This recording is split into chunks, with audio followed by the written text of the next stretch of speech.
Right now, about 7,000 homes and businesses remain in the dark after strong storms rolled through overnight.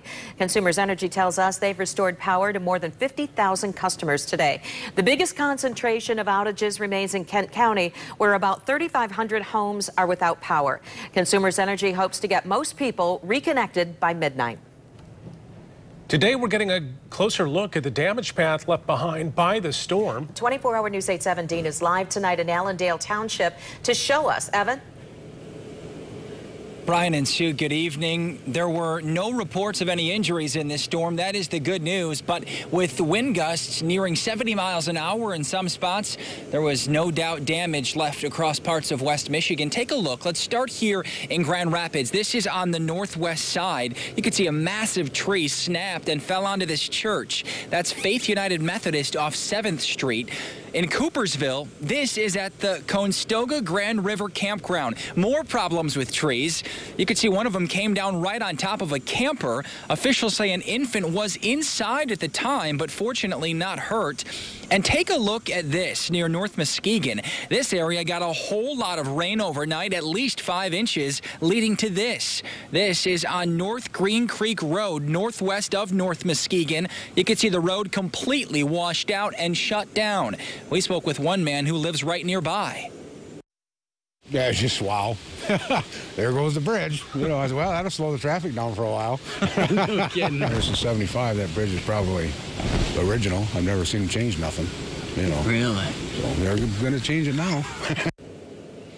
Now, it wasn't just what people saw. In some cases, it was what people heard as well. Emergency officials in Ottawa County sounding their outdoor warning sirens in some parts of the county. Coming up on Wood TV at 6 o'clock, we will take you inside that decision to sound the alarms. But for now, reporting live in Allendale Township, Evan Dean, 24-hour News 8.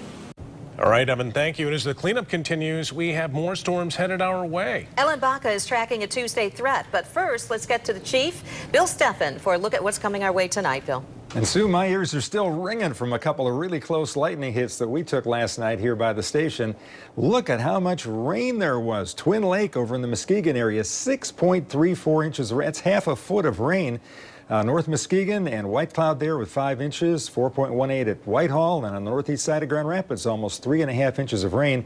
These spots saw more rain last night than they saw in July and August combined.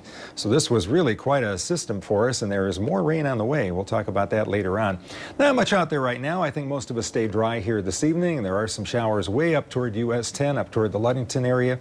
Those will drift east. Most of us will stay dry. The big stuff is off to our west, and that's moving east-northeast, so severe thunderstorms possible into Wisconsin and maybe the UP. We could see a shower thunderstorm late tonight, but for the most part, the main thing tonight is how warm it's going to be. Look at that, 80 degrees our temperature here at midnight. South to southwest winds hold up. Full moon poking through the clouds tonight. Ellen's here now with a look at our chances for severe weather tonight and tomorrow. Well, we have so much heat and so much humidity in the system right now that it's going to be really easy for some of those showers and storms to form and then throw down some heavy rain. So in terms of when that's most likely to occur for us, it's looking like Tuesday evening and especially Tuesday overnight into Wednesday. So these are the big threats that we're watching. Heavy rain could once again be a thing, with some spots seeing more than 2 inches in just one location. And then high wind is also a possibility. So very similar to the storms that we saw last night. Here's who's under the gun, or who at least needs to pay attention, especially on Tuesday evening through Wednesday morning. And it's a good stretch of us in West Michigan. So severe storms are possible. They're definitely not impossible. And so we're going to be watching for that threat.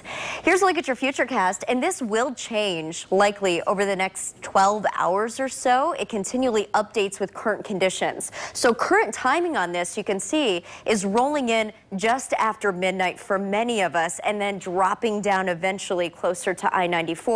Again, some storms could spark earlier than this, and so we'll be staffed in the 24-hour tracking center to keep you posted if they do. All right, Ellen, thank you. Updates from the 24-hour tracking center always available to you. You can track storms for yourself from the Storm Teammate app. That's available for free in the App Store.